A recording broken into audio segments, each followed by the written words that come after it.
Hi hello brain mask பக்கத்திலிருந்து நான் உங்கள் ரஹ்மான். திருவிழாவுக்கு வந்திருக்கேன். ஈவினிங் கடை போடணும். ஸோ வீட்டில் வீடியோ பண்ண முடியல. கடை வந்து 4 மணிக்கு மேலே போடுவேன். ஸோ ஆட்டோவில் உட்காந்துருக்கேன். ஸோ என்னத்து கண்டென்ட்டு கிடைக்காமல் உட்காந்து கிடந்தேன். அப்போ திடீர்னு ஒரு நண்பர் வந்து கால் பண்ணார். பாக்ஸ் தமிழ்னு ஒரு நண்பர். அவர் கால் பண்ணி என்கிட்ட அண்ணா உங்கள்கிட்ட ஒரு விஷயம் சொல்லணும் அப்படின்னு சொன்னார். சரி, உடனே நான் வந்து கால் பண்ணேன் அவருக்கு. அப்போது நிறைய விஷயங்களை வந்து ஷேர் பண்ணிட்டார். அதாவது வந்து அவருக்கு வந்து மானிட்டேஷன் இன்றைக்கி எனபிளாக இருக்குது.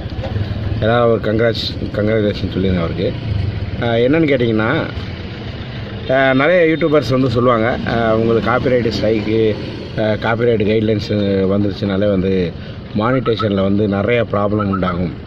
ஸோ வந்து அது மாதிரி வராமல் பார்த்துங்க அப்படின்னு வந்து சொல்லிடுவாங்க. ஸோ சொல்லும் போது புது யூடியூபர்ஸு, நானும் புது யூடியூபர்ஸ் தான், என்னை மாதிரி யூடியூபர்ஸ் அந்த வீடியோஸ்லாம் பார்க்கும்போது தப்பித்தவறி நம்மளோட சேனலுக்கு நம்மளே அறியாமல் copyright strike community guideline strike இந்த மாதிரி வந்துருச்சுன்னா மனசு உடஞ்சி போயிடும்.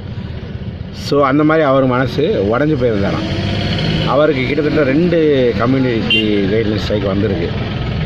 ஸோ மனசு உடஞ்சி போய் யூடியூபே விட்டுடலாமான்னு சொல்லி இருந்து கூட அவரோட சிச்சுவேஷன் வீடியோ பண்ணாமல் இருக்க முடியல. ஸோ அதனால் வீடியோ பண்ணியிருக்காரு, தொடர்ந்து பண்ணியிருக்காரு. சரி, என்ன தான் ஆகுதுன்னு பார்ப்போமே, 4000 வாட்ச் ஹவர்ஸையும் ரீச் பண்ணுவோம், 1000 சப்ஸ்கிரைபர் ரீச் பண்ணுவோம், ஆகிட்டு என்ன ஆகுதுன்னு பார்ப்போமே சொல்லி ஒரு தொடர்ந்து வந்து வெறியோடு வந்து வீடியோஸ் பண்ணியிருக்காரு. பண்ணிவிட்டு என்ன ஆயிருக்குன்னா இன்றைக்கி மானிட்டேஷன் எனபிள் பண்ணிச்சு. சரி, ஓகேங்களா. பண்ண உடனே எனக்கு கால் பண்ணி சொல்கிறாரு, ஆனால் நீங்கள் இந்த மாதிரி கொஞ்சம் புது யூடியூபர்ஸ்க்கு வந்து ஒரு மெசேஜ் சொல்லுங்களேன். இந்த மாதிரி கம்யூனிட்டி கைட்லைன்ஸ் வந்துச்சுன்னா யாரும் வருத்தப்பட வேண்டாம். கம்யூனிட்டி ஸ்ட்ரைக்கு காப்பிரைட் ஸ்ட்ரைக் இந்த மாதிரி வருத்தப்பட வேணாம். அது போனதுக்கப்புறம் நம்ம மானிட்டேஷன் கண்டிப்பாக வந்து நம்ம சேனலுக்கு கிடைக்கிதுண்ணே, எனக்கு கிடச்சிருக்குண்ணே. இந்த மாதிரி நிறைய யூடியூபர் வந்து மனம் தளர்ந்துருப்பாங்க. சப்போஸ் வந்துருச்சுன்னா அவங்களுக்கு கொஞ்சம் நீங்கள் வந்து சொல்லி புரிய வைங்கன்னு சொல்லியிருந்தாரு. அதுக்காண்டி தான் இந்த வீடியோ நான் பண்ணியிருக்கேன். ஸோ இதில் வந்து நான் என்ன சொல்கிறேன்னு கேட்டிங்கன்னா, தயவு செஞ்சு உங்களுக்கு கம்யூனிட்டி ஸ்ட்ரைக்கோ காப்பிரைட் ஸ்ட்ரைக்கோ எந்த ஸ்ட்ரைக் இருந்தாலும் சரி மனம் தளராமல் உங்களோட போராட்டத்தை வந்து நீங்கள் வந்து தொடர்ந்து போராடி கொண்டே இருங்க. முடிவு வந்து யூடியூப் கையில் இருக்குது. என் கையிலையோ நீங்கள் பார்க்குற யூடியூபர்ஸ் கையில் யார் கையிலையுமே முடிவு கிடையாது. முடிவு வந்து யூடியூப் கையில் தான் இருக்குது.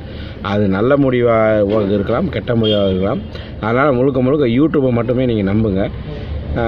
அதோட ரூல்ஸ் எப்படி, ரெகுலேஷன் எப்படி, அதன்படி நீங்கள் வீடியோ போடுங்க. மற்றபடி எல்லாத்தையும் வந்து யூடியூப் கையில் விட்டுருங்க. ஓகேங்களா.